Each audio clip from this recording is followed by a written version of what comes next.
Islam 101, An Introduction to Islam. Public figures and pundits across the political spectrum, from George Bush to Barack Obama and Sean Hannity to Alan Combs, suggested the global war on terror, which actually describes a tactic rather than an enemy, is against some rogue radicals that have hijacked an otherwise peaceful religion. Islamic groups in the U.S. even rent billboard space on the side of public buses to advertise that Islam is simply another Abrahamic faith, suggesting kinship to Judaism and Christianity. With public displays of one pope kissing the Quran and the next bowing toward Mecca from inside a mosque, it might give one pause to wonder. Most Muslims in the U.S. seem peaceful enough, but why are so many in the Middle East cradle of their religion so violent? How is Islamic violence in Europe to be explained? What about Africa, India, and Indonesia? Some counts at 2 million killed in the Sudan alone. Why does a peaceful Islamic presumed majority remain so stunningly silent in regard to Muslim-perpetrated bloodshed throughout the world?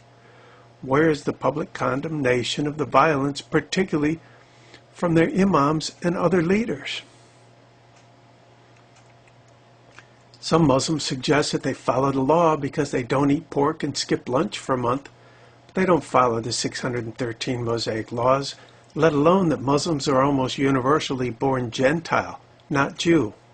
Others suggest that the Quran must be read in Arabic to understand Islam, but a Christian only needs to know a single verse from their book in any language to recognize that Islam is the perfect opposite of that revealed through the New Covenant. That they said, "We killed Christ Jesus," but they killed him not, nor crucified him, for of a surety they killed him not. While blindness to the gospel that God gave some Jews is discussed in the book of Romans, everything a Christian needs to know about Muhammad's religion is revealed through this single verse that rejects all of the prophets, apostles, and the whole subject of the New Covenant that brought salvation unto Gentiles. Even as all Muslims must deny Jesus' blood, many believe that the first drop of blood shed by a Muslim so-called martyr may provide propitiation for the sins of 70 of his nearest and dearest friends and relatives. But Muhammad prevents them from believing that a loving God could manifest himself in the flesh of a man to do the very same for all who have faith in his shed blood. For this is my blood of the New Testament, which is shed for many, for the remission of sins. It's the way Jesus put it. It is easy to understand why Muslims go to desperate measures to imagine Muhammad as a prophesied prophet, but to no avail. Thus they are left with a standalone 6th century religion recited by a single individual who received revelations from a spirit while alone in a cave. Even Muhammad came away believing that it was a demon because he felt like it tried to squeeze the life out of him 3 times. Christians well understand the encounter. And no marvel, for Satan himself is transformed into an angel of light. However, Christians readily recognize where Muhammad can be found in the Bible. Beware of false prophets which come to you in sheep's clothing, but inwardly they are ravening wolves. But Muhammad came as a ravening wolf.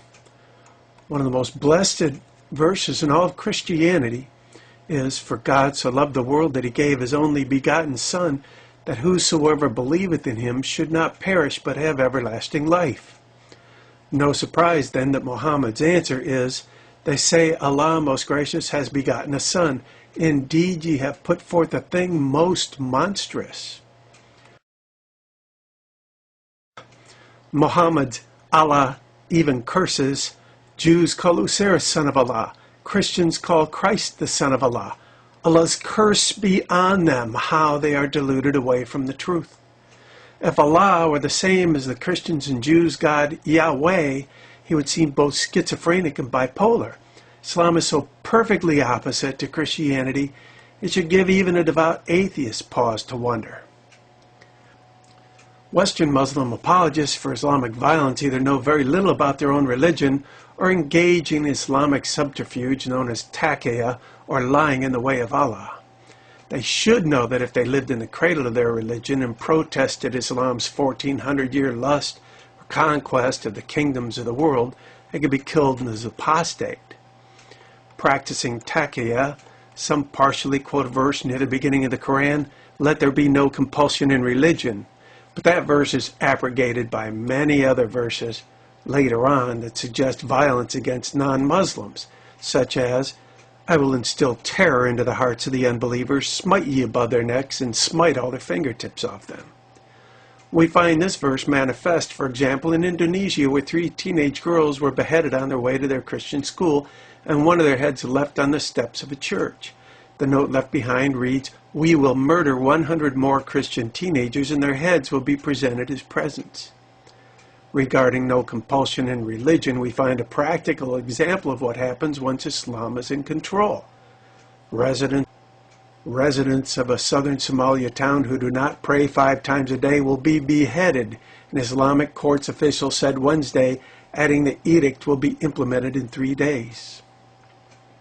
If a Saudi Arabian doesn't show up for prayers in the morning, the religious authorities may show up at his home to find out why. This is the same enforcement authority that killed 15 girls by sending them back into a burning school because the girls emerged without head coverings in their panic to escape the flames. At least 18% of the world's Muslim population hold views that the vast majority of non-Muslims would consider radical. No small number with a global Muslim population of about 1.5 billion, suggesting that minority is close to 300 million. A practical view is that the non-apostate 18% of the Muslim community is doing the heavy lifting of Islamic conquest, while 82% are satisfied to go along for the ride. This would explain their silence in regard to the violence perpetrated by their brethren. While generally subdued in their cheers for Islamic victory when around non-Muslims, except perhaps on U.S. college campuses, we witnessed jubilant celebration throughout the Islamic world in the wake of the murder of innocents and the World Trade Center destruction. Is it reasonable to suggest that the Muslims that preach peace will prevail, or the ones that would cut the heads off of those that preach peace for apostasy? Even now, Sunnis and Shiites murder each other's innocent men, women, and children, believing each other to be apostate. Fathers behead their own daughters and wives as a means of preserving their honor. Click on the icon in the video response section to view part 2. Click on the links in the More Info section for a playlist for Christians, a website text version of this video embellished with supporting links, and a link to a forum for in-depth and meaningful discussion.